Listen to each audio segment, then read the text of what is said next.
বন্ধু আমার, হায়াতের জিন্দেগিটার কোনো গ্যারান্টি নাই। আপনি আজকে মাহফিল শেষ করিয়া রাতের অন্ধকারে যখন ঘুমাবেন, 7টার সময় আপনার মরা লাশ বাইর করতে পারে, ঠিক না বেঠিক? এই যুবক, রাস্তার মধ্যে মরতে পারো, আমি বয়ান করে সুস্থ অবস্থায় মস্তি যাইতে পারবো কিনা কোনো গ্যারান্টি নাই। ও আমার পর্দানিসীন মা, মরণের চিন্তাটা কি এখনো অন্তরে জাগে না? ও মা, এখনো কেন রাস্তার মধ্যে তোমাকে চুলগুলো বাহির করিয়া দামি দামি তেল আতর ব্যবহার করিয়া পরপুরুষের সামনে ধরিয়া তোমাকে হেলে দুলে হাঁটতে দেখা যায়? এই যুবক, এখনো কেন তোমাকে নামাজের টাইমে গুনাহের কাজে লিপ্ত হইতে দেখা যায়? ও বৃদ্ধ বাবারা, চায়ের দোকানে আর কত তুমি গুনাহের কাজে লিপ্ত হইবারে বাবা? ও বাবা, মরণের চিন্তাটা কি অন্তরে জাগে না?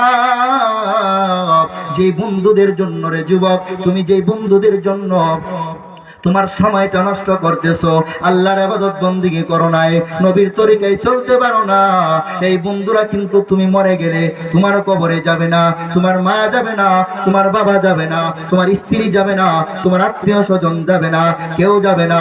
চোখ দুইটা বন্ধ করে দেন ও মুমিনেরা, চোখ দুইটা বন্ধ করে দেখেন। আজকে বয়ান শেষ করিয়া যখন আপনি ঘুমাবেন, আপনি যদি মরে যান, প্রত্যেকেই মনে মনে চিন্তা করেন আমি মরে গেলাম। প্রত্যেকেই মনে মনে চিন্তা করেন আমি মরে গেলাম, আমি মরে গেলাম, আমার লাশটা পড়ে আছে, আমি হাত পা লম্বা করিয়া আমি শুয়ে আছি, আমার সন্তানগুলো আব্বু আব্বু বলে কান্না করতেছে, আপনার সন্তানগুলো আব্বু আব্বু বলে কাঁদতেছে, আপনার স্ত্রীটা ঘরের কোনায় শুইয়া শুইয়া কান্না করতেছে, মাটিতে গড়াগড়ি করে কান্না করতেছে, আপনার মার চোখে পানি, আপনার বাবার চোখে পানি, আপনার শ্বশুরের চোখে পানি, আপনার বন্ধুগুলার চোখেও পানি, আপনার জন্য কেমন করে তারা কান্না করতেছে, আর আপনি শুয়ে আছেন, কোনো খবর নাই, আপনার কোনো খবর নাই। সকালবেলা এই যেই ঘর আপনি বানাইলেন, যেই ঘর কোটি কোটি টাকা দিয়া ঘর নির্মাণ করলেন, সেই ঘর থেকে আপনি বাহির করিয়া আপনাকে দরজার সামনে রাখা হবে, উঠানের মধ্যে রাখা হবে, উঠানের মধ্যে রাখার পর আপনার জন্য সকলেই থাকবে। হঠাৎ করে একজন বলবে তোমরা যাও যাও, ইমাম সাহেবকে গিয়া বলো এলান যেন দিয়া দেয়, আব্দুর রহমান দুনিয়ার বুকে নাই, আব্দুল করিম দুনিয়ার বুকে নাই, হারিনার ওই লোকটা দুনিয়ার বুকে নাই, পাইকশার আব্দুর রহমান দুনিয়ার বুকে নাই, এলান যেন দিয়া দেয়। ইমাম সাহেব এলান দিয়া দিবে, আর দুইজন চলে যাবে আপনার আমার জন্য কাফনের কাপড় আনার জন্য, কম দামি কাফনের কাপড় আনতে, আতর আনার জন্য, গোলাপ জল আনার জন্য। আরো কয়েকজন চলে যাবে বাঁশ কাটার জন্য, আরো কয়েকজন চলে যাবে রে যুবক তোমার আমার কবরস্থান করার জন্য। আপনারা বলেন এই যে লোকগুলা যার যার দায়িত্ব পালন করতেছে, তারা কি আমার এলাকার নাকি আপনার আত্মীয় স্বজনেরা?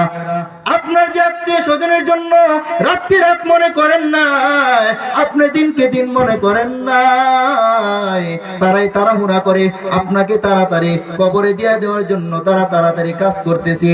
আরো কয়েকজনে বড়ই পাতা দিয়া গরম পানি বানাইয়া আপনাকে গোসল করানোর জন্য প্রস্তুতি নিতেছে।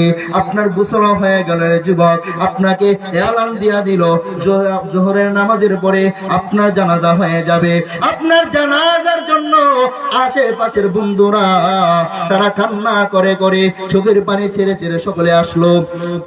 আপনার লাশটা যখন উঠান দিয়া বের হয়ে নিয়ে যায়, বের করে যখন উঠান দিয়া নিয়ে যায়, আপনার মা জনম দুঃখিনী মা চোখের পানি ছেড়ে দিয়া দিয়া বুকে থাবা দিয়া দিয়া কান্না করতেছে।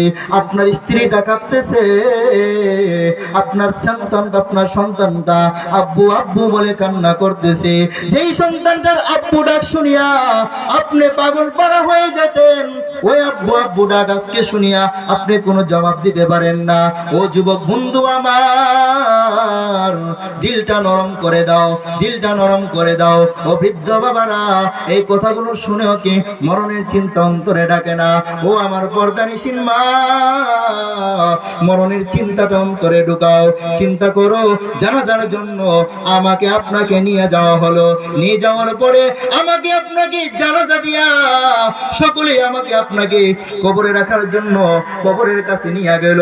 নিয়ে যাওয়ার পরে আমার দুইজন ভাই অথবা আপনার দুইজন ভাই বা বন্ধু অথবা চাচারা অথবা মামারা বা মামাতো ভাইয়েরা দুইজন কবরের মধ্যে নাইমা গেল। আশপাশ থেকে কবরের চতুর্দিক দিয়া আপনার আত্মীয় স্বজনেরা চোখের পানি টপ টপ টপ টপ করে পড়তেছে। এই মাটির মধ্যে পানি পইরা ওই মাটিগুলো আপনার উপর গিয়া পড়তেছে। কবরের মধ্যে আপনার দুইজন ভাই তারা নামিয়া চোখের পানি ছাড়তেছে। তাদের চোখের পানিতে আপনার কাফনের কাপড়টা ভিজে যাইতেছে।